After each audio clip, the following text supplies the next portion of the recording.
Good morning, sir. This is my final assessment in Pioneer. Ang thesis ay nagpapahayag na ang aking pagkatao ay isang biyayang hindi lamang basta tinatanggap, kundi aktibong isinasabuhay sapagkat ang pagiging ako ay may kaakibat na pananagutan na hubugin, paunlarin at bigyang kahulugan ang aking buhay ayon sa aking kakayahan at karanasan, at sa pagkilalang ako ay natatangi na walang sinumang maaaring pumalit o gumaya ng lubos sa aking pagkatao. Napagtanto ko na ang aking halaga ay hindi nakabatay sa paghahambing sa iba, kundi sa tapat na pag-ako sa kung sino ako, kung saan nagmula at kung saan patungo. Sa ganitong pag-unawa, natuklasan ko na ang aking bokasyon at kaligayahan ay hindi simpleng ipinibigay o tinatakda ng lipunan, pamilya o inaasahan ng iba, kundi unti-unting nahahayag sa pamamagitan ng malalim na pakikipag-ugnayan ko sa aking sarili, sa aking mga karanasan, maging ito man ay tagumpay o kabiguhan, at aking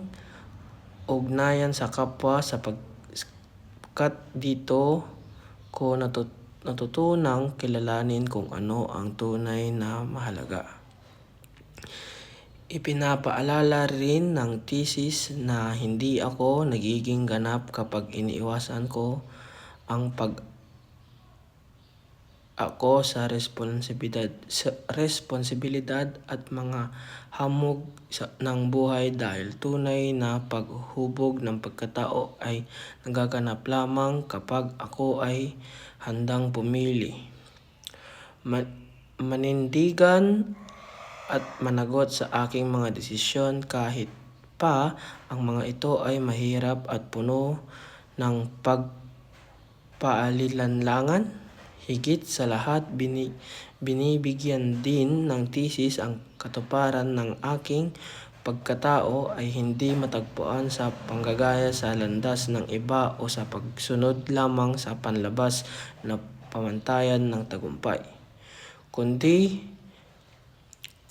sa patuloy at malayang pagpili ng maging mahalaga sa akin, sapagkat ang buhay ay hindi isang tuwid at tiyak na landas, kundi isang proseso ng pagkatuto, pagkababago at paghahanap ng direksyon, kung saan ang bawat karanasan ay nagsisilbing